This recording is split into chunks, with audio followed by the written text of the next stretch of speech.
I was in here the other day and I look up on the roof and there's a scorpion sitting up there. A couple days went by and he wasn't there no more, so I look on the ground and there he was, right where he was on the roof. I was like, man, I gotta preserve this guy. I got one of my shift knobs and I'm gonna put him in here and then resin it shut.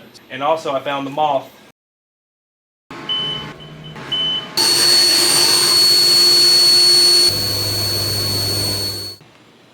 Two caps. Oh yeah.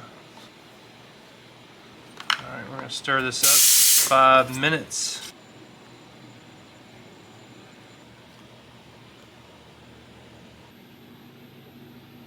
Finally got both the scorpion and the moth shift knobs resin fully done. They came out pretty sweet.